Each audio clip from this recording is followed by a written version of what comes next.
to nonprofits. And I think Second Chance would qualify for this. Can you help me with some language on how to the judge? I said, absolutely. So I worked with him a little bit, and he submitted it, and a check for $220,000 showed up in about 8 weeks. I mean, it was unbelievable. And I give all the credit to Miles in thinking about Second Chance, and it was a wonderful gift that he facilitated. And it happened, you know, it started with an event. So, you know, they're tough, but make sure you're doing a good financial analysis. Direct response television, you've all seen the, you know, feeding the children and that type of thing. That's very expensive, but it is an avenue. Space ads, the public funding and context. Speaking engagements, that's a great outreach component. I think it's very important, and it's a great use for your board members to build a speakers bureau with your board members and allow them to get out into the public. And then other marketing, public relations, and public affairs. If you're going to go after the public money, you have to think about the public affairs area, and that's a little bit different than typical public relations. But as we saw in the earlier slide, that media coverage, it's going to tell your current donors, okay, I did the right thing. This validates my gift.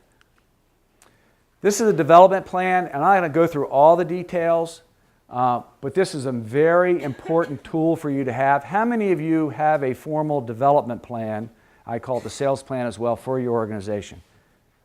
Okay, so there's a lot of room for improvement here. So this is really important because, you know, we know in our own lives and our own businesses, if you don't have a plan, you're not going to get there. Okay? This is not that big a deal. And if you just follow this outline, it's fairly easy to fill in the gaps. You know, a brief overview. What did we do right? What did we do wrong last year? What are the staff, current staff? What do we need to execute this plan? Because that needs to be discussed with your board. The board committee responsibilities. We talked about some of those. Revenue by constituent. How much are we going to get from foundations? How much are we going to get from individuals? How much are we going to get from the public sector? How much are we going to get? And then subcategories to that. And I gave you a list of those. Then do a little analysis about, okay, what did we do the last 3 years? Well, if we only got $20,000 last year and you think you're going to get $500,000 this year from a group, we got to have a discussion about that because there's a disconnect. And then what constituent group or how are we going to reach them? We're going to reach them through event is one channel, direct mail is another channel, individual meetings another channel, and break that down so that those line up together so that they both equal your $2 million budget, if that's what it is. And then what are our barriers for success? What's standing in our way from accomplishing this? Is it that the board's not bought into it enough? Is it that we need more personnel? And then wrap it up. This, I adjusted this for the religious giving part. This, I think, is a pretty good target for your revenue. We had a question about that earlier. Where your revenue should be coming from. 64% individual, 26% foundation, and 10% corporate. That does not include any public money. This is only on the donated side, not the contract side or the enterprise. But I think that's a pretty good blend.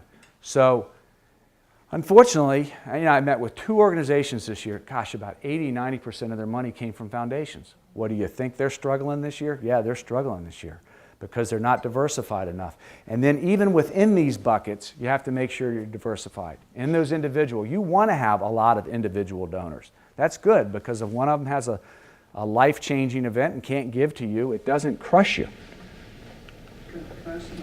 On the individuals, do you include endowments and planned giving in that individuals? Whatever it was? Now, this would be for more of your program unrestricted year after year. Yeah, annual giving versus long-term giving. Do you take into account for those of us with ticketed income, would that modify how the individual giving is set into your overall funding? Yeah, that would, to me, the ticket income would be more of an enterprise-related income.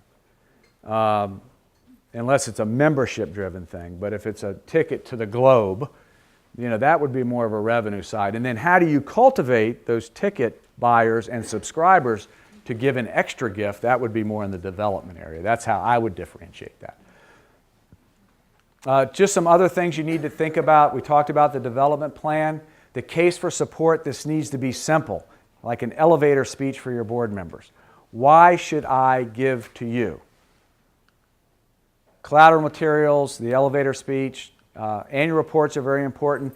I think it's very important here to control your brand, make sure that you've got consistent messaging going throughout all your communications, and please do not spend a lot of money on these things as far as making them too slick. Sometimes I see brochures that come in, I'm saying, wow, you guys are in a deficit this year and you're spending this kind of money. Or if you have a really great printer who's giving it to you and that's the kind of printing they want to do for you, make sure that's very clear, that this has been completely underwritten by XYZ company, because I think it can send the wrong message. We had a brand new donor this year to one of our little educational foundation drama foundations. And we had the kids make up a thank you sign to them and we brought them specifically over to the banner and said, we wanted to say thank you for your donation, but we didn't want to spend all your money on the banner saying thank you for your donation. And the level of appreciation that we received from that one statement to them created sustainability in their donation for next year. Right. They were so pleased that we spent their money responsibly. Absolutely. That it created, they said, great, we can't wait to do this again next year. Absolutely. Good point. So your communication strategy with all of these groups is very important, whether it's newsletters, e-blasts, keeping them in the loop about what's going on, but not overburdening them. The gift acknowledgement process is something that almost every organization can always improve or add to. You can't thank people enough. So I think that, and this is an area that I often talk about, and a thank you needs to go out, 24 hours after you get the gift. I think a letter has got to go out from the ED or the Director of Development thanking that individual for the gift. And then depending on size and scope of the gift, personal notes from board members, personal notes from clients that are being served by the organization, those are all very compelling, important things. And thanking folks for meeting, even though a gift didn't come out of it, you are building a long-term relationship with these folks. And as many touch points that are positive that you can have are really important. And this often gets overlooked, and it seems so fundamental to thank somebody for sending you a check for $500.